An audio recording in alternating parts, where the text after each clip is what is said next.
Le terme ATEX désigne un endroit où le risque explosif est élevé en raison de la présence de substances inflammables en suspension dans l'air, sous forme de gaz, de vapeur, émanant d'un liquide ou de poussière. Ces atmosphères sont généralement présentes dans des secteurs tels que la pétrochimie, l'agroalimentaire, le traitement des déchets ou encore les industries manipulant des substances inflammables, notamment les usines de production d'eau potable et les stations d'épuration.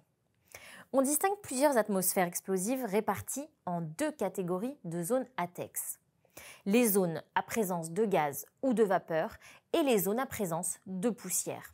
Ces zones, au nombre de 6, sont numérotées en fonction du niveau de dangerosité qu'elles présentent. 0 et 20, la présence de l'atmosphère explosive est permanente ou pendant de longues périodes en fonctionnement normal. 1 et 21, la présence de l'atmosphère explosive est occasionnelle en fonctionnement normal. 2 et 22, la présence de l'atmosphère explosive est accidentelle en cas de dysfonctionnement en fonctionnement inhabituel. Mais est-ce qu'une formation sur l'ATEX est obligatoire ? La réponse est oui, d'un point de vue réglementaire et du Code du travail. L'article R 42227-49 précise que l'employeur doit prendre les mesures nécessaires lorsque des atmosphères explosives peuvent se former et présenter des risques pour la santé et la sécurité des travailleurs, notamment les formés en matière de protection contre les explosions.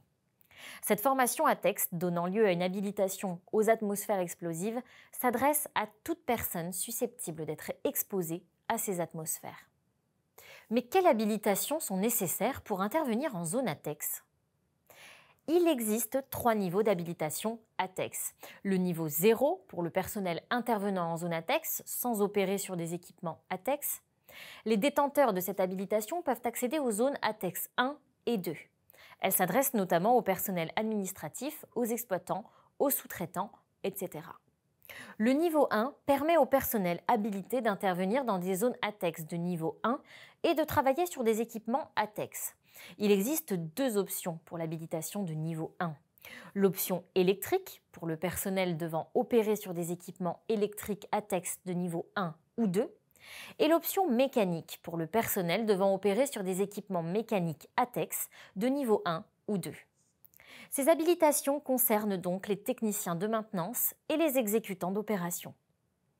Le niveau 2 permet au personnel d'encadrement, chef de chantier, ingénieur, technicien, de gérer les agents d'exécution amenés à opérer sur des équipements ATEX.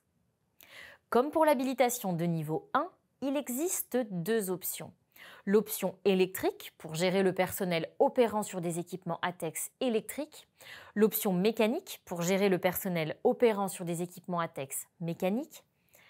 Une formation à l'habilitation ATEX comprend généralement une partie théorique et une partie pratique pour une durée d'1 à 5 jours en fonction du niveau d'habilitation et des options choisies. Une fois obtenue, l'habilitation ATEX doit être renouvelée tous les 3 ans. Vous l'aurez deviné, détenir une habilitation ATEX n'est pas suffisant pour qu'un salarié puisse intervenir dans ce type d'environnement. Il doit également être reconnu apte par la médecine du travail et être autorisé par son employeur. Ce qu'il est important de retenir.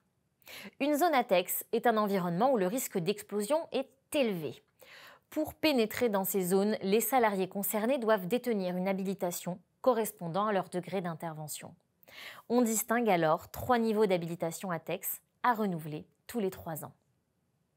Le niveau 0 pour le personnel non exécutant, le niveau 1 pour le personnel exécutant et le niveau 2 pour le personnel encadrant.